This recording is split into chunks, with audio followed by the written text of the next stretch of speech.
اگر آپ کچھ اچھی طرح سیکھنا چاہتے ہو تو دوسروں کو پڑھانا شروع کر دو۔ یہ انسان کا ایک نیچرل فینومینا ہے۔ سیملرلی اگر آپ اچھی طرح فلوینٹلی انگلش سیکھنا چاہتے ہو تو خود کو انگلش پڑھانا سٹارٹ کر دو۔ آپ خود کو کس طرح انگلش پڑھا سکتے ہو؟ آئیے دیکھیے اس آنے والے سٹیپس کے اندر۔ نارملی انگلش لوگ دو مقاصد کے لیے سیکھتے ہیں، ایک ایکڈیمک پرپس اور دوسرا اسپیکنگ پرپس کے لیے لوگ انگلش کو فوکس کرتے ہیں۔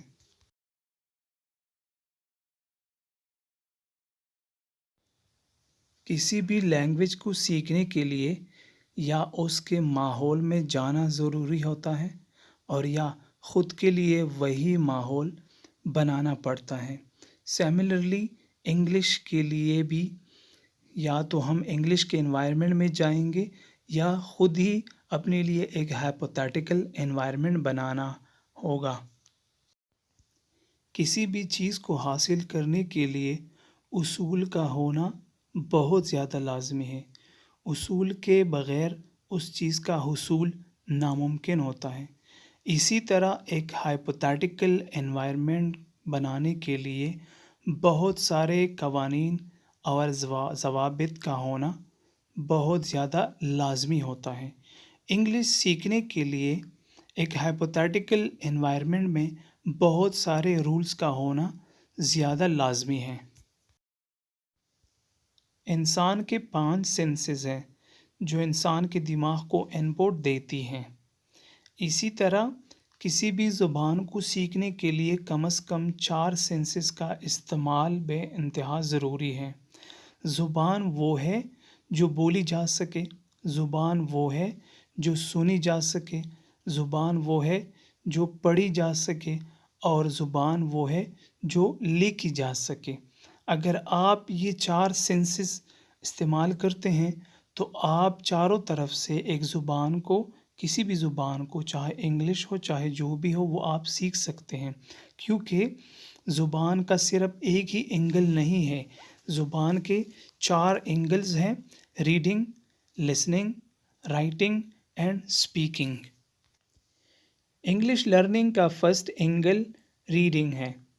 ریڈنگ میں آپ انگلش کے پرنسپلز، فنڈامنٹل رولز یعنی پارٹس آف اسپیچ آپ پڑھیں۔ اس کے علاوہ آپ ڈیلی انگلش نیوز پیپر پڑھیں اور اس میں جتنے ریلیونٹ چیزیں ہیں جسٹ لائک انگلش ووکیبلریز، اس کے اندر different phrases, clauses, sentences and statement, وہ ضرور پڑھیں اور ایک ذخیرہ اپنے ساتھ بنائیں۔ انگلش لرننگ کا سیکنڈ اینگل لسننگ ہے۔ انسان کا یہ فطرت ہے کہ وہ پہلے سنے گا، بعد میں بولنے کا اہل ہوگا، یعنی سننے سے بولنے کی سینس کھولتی ہے۔ اسی طرح انگلش سیکھنے کے لیے انگلش کے 2 ویز کانورسیشنز کا سننا بہت زیادہ لازمی ہے۔ اسی طرح انگلش موویز کو سننا اور دیکھنا بہت زیادہ لازمی ہے تاکہ اس کے اندر جو 2 وے کمیونیکیشن ہے آپ اسے سنیں اور اس کی وجہ سے آپ کی جو انڈرسٹینڈنگ کیپیبلٹی ہے وہ بڑھ جائے اور ڈیولپ ہو جائے۔ انگلش لرننگ کا تیسرا اینگل اسپیکنگ ہے۔ لوگ اکثر اس پارٹ کو کمپلیکیٹڈ سمجھتے ہیں، لیکن یہ سب سے زیادہ آسان پارٹ ہے انگلش لرننگ کا۔